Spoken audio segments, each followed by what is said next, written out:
Hello, Isaiah here. Welcome to another Lightboard training. Today I'm talking about selling yourself. This is a topic that I've been getting asked about more and more frequently, and this is because the job market is constricting, right? We're seeing the financial markets correct. The job market is definitely correcting too. So as that happens, as a PhD, getting hired, you're gonna have to sell yourself more to employers, right? The pendulum is swinging the other way. It's still a great market for PhDs, but it's not where it was even a couple of months ago. So it means you're going to have to tell employers why they should hire you. You have to communicate this. They're not going to figure it out for you, right? They're not going to say, oh, you're here, great, let me tell you about all the things that you can do for us. It was almost that way a couple months ago, right? Over the last 2 years, really. But now you have to make a case for your candidacy. It's not the most skilled PhD who gets hired. It's the person who makes the best argument for their candidacy, the person who sells themselves the best, right? So I'm going to talk about 10 different things that you can do to sell yourself and why you should look forward to selling yourself, to pitching yourself, pitching your skills, your results. If you know how to do this, it's not going to feel, right, that kind of icky feeling that a lot of us PhDs don't like when it comes to selling. So the number one thing I want you to do, let me start number one. Let me do it over here. Okay, agree. Agree with the employer. This seems hard, right? As PhDs, we're taught to be combative. Say, well, I like that, but what do you think about this? Don't do that, especially if they're objecting to your candidacy.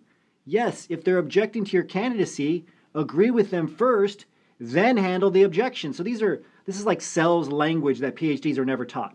Okay, so if somebody does not want to hire you, has no intention of hiring you, they're going to be very nice, and a lot of you have experienced this, right, during an interview. They're going to say, okay, great job, and then not contact you again. They're going to ignore you. If they're interested, though, what they're going to do is they're going to be a bit more combative on their end, right? So they're going to start objecting. Why? Because now they're interested in buying. If you've ever bought a car yourself, you have done this. When you actually were interested in buying the car or a bike or whatever, you started saying, well, there's a lot of mileage on the car. There's some scuff on the paint here. Do you think we could lower the price a little bit? Right? Why are you objecting? Because now you're interested in buying. You're actually going to put your money where your mouth is. So when you hear objections from an employer like, well, do you really think you can do this job? You don't have any industry experience. If they're saying that on the interview, this is excellent. It means they're serious about buying you. So you need to handle those objections. Now, how do you handle them? You agree first, okay? Say, I can see why you would think that. I can see how, you're seeing someone that has been in academia for a long time. However, I have been trained on XYZ skills and I've already achieved ABC results, which are very similar to the results that you need me to achieve, right? So you're handling the objection. That's more sales language. You're handling the objection. Okay, you're handling it, but you're agreeing first. I can see why you would think that way because it stops them from digging in. Now, they're going to object. They really want to work with you at that point. But if you start getting combative and arguing, it becomes win-lose instead of win-win. So agree first. That's number one. Number two, show. Right? Show, don't tell.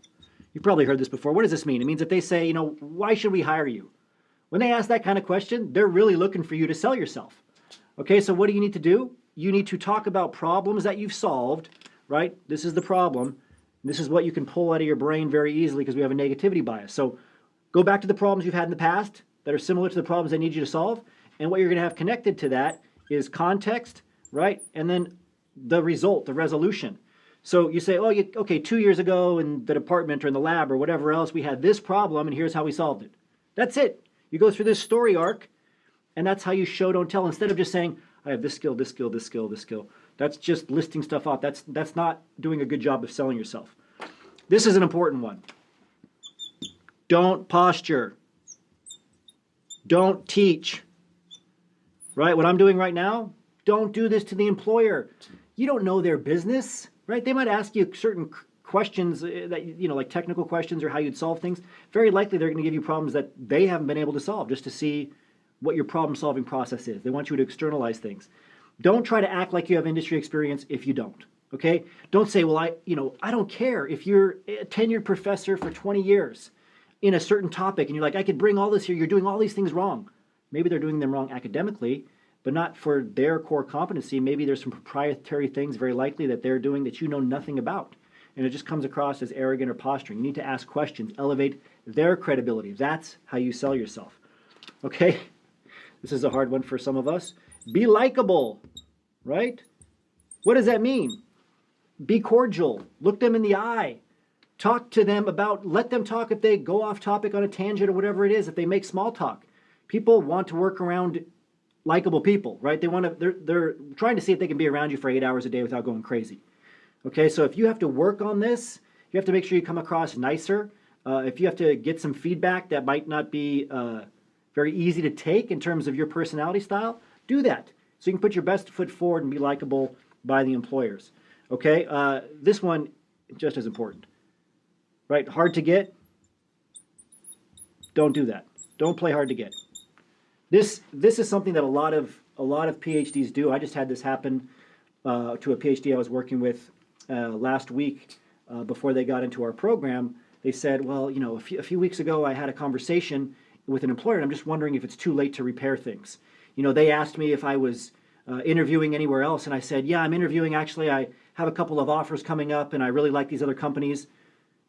And they said, I haven't heard anything since, right? Now, look, so we're so concerned that we're going to seem desperate that we want to, again, posture and act like, oh, I have these offers or all these other companies like me. You can't do that because then an employer's not going to waste their time trying to figure out if what you're saying is the truth or not. And they're not going to waste their time because you're not even acting like you're into their company, that you even like their company, right? You're doing a horrible job of selling yourself as somebody who really wants to work for them. That's what they're looking for you to sell yourself on. So if you play hard to get, right, they're not going to try to get you. They're not going to chase you in most cases. This has to be done very, very well. So what you could say is, yes, I'm interviewing at other companies. I'm very actively job searching, but this company is my top choice for XYZ reasons, right? And multiple companies can be your top choice for different reasons. All right, what do we have left on the list? Right, make it all about them. So focus on them. What do I mean by that? This is something I've been talking a lot about. So if you're having a conversation with an employer and they ask you a question like, why do you want to work here? You don't say, oh, it's going to be a springboard for my career, right? Or it's going to allow me to finally get into things I want to do, or your values match mine. No. Ask them, tell them, congratulate them, say, I'm here because, you know, I'm really impressed, like the culture that you've built, right? Talk about culture. Oh, I'm here because of your brand or your products. Like every time I get one of your products and I've used it, you know, maybe it's in your research or a lab scenario or whatever, I always know it's going to work. Or I really like the team that you built here, especially the gatekeepers. The gatekeepers they're responsible for these two things. If you're not saying that you're excited to work in their culture and their team, you're doing a horrible job of selling yourself. Let's do one more, okay? So keep it consistent. Keep them consistent to what they've said in the past. And how do you do that? Bring them back over and over to the job description. That's short for job description, okay? So what do I mean by that? Say, well, on the job posting, you said you're looking for somebody who can do X, Y, Z. That's exactly what I can do. You also said you're looking for somebody who has ABC skills. Well, I have ABC skills, but I also have DEF skills. Now, you did say you're looking, you know, and here you can cherry pick the things that they put on the job posting and come back to them over and over again. Why should we hire you? Well, you said you're looking for somebody who can do this, this, and this. I happen to have this skill. I've achieved this result, right? For example, I've done ABC, right? Go back to showing, don't telling.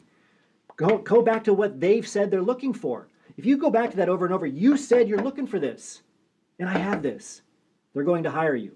Okay, let's do one more. I'm going to try to squeeze this one in somewhere because I do think it's really important. Let me see, can I get it down here? Now, what about their objections, right? Ask for, am I getting that in? There we go, objections. So ask for their objections before you leave. Do this before you leave. At the end of the interview, always ask them, are there any things that, anything we didn't talk about that would keep you from hiring me? Right? Is there any reason you can think of that you wouldn't offer me this job right now or after this interview? Ask them that while you're there, okay? Because they'll either say, no, nothing I can think of, and now, right, they're going to have to be consistent with what they said when they talk to the hiring committee. They're going to feel the urge of self-justification or staying consistent with what they said. Secondly, if they do bring it up, say, yeah, I'm just a little bit concerned that maybe you haven't done enough of this skill. Perfect. I completely understand, right? Going back to agreeing. I've done this skill. I understand why you feel that way because I told you that I did X, Y, Z, this skill. I've only done it for a year. That being said, I've also done these relevant skills for several years. I also have a PhD, which is essentially, it is a doctor of philosophy. Philosophy is knowledge and the ability to ascertain knowledge. I'm a doctor of learning. So I can learn faster on the job, better than anybody else. And I know if you give me a chance in this role, that's exactly what I'll do. So I hope this helps you learn to sell yourself, right? Once you know how to do it, selling becomes less of a dirty word and something that you can execute on to pitch your value to the company. And it all starts with believing in yourself first and believing that selling yourself, right, is okay and needs to be done to get hired, which it most definitely does. As always, remember your value as a PhD and start thinking and acting like a successful industry professional.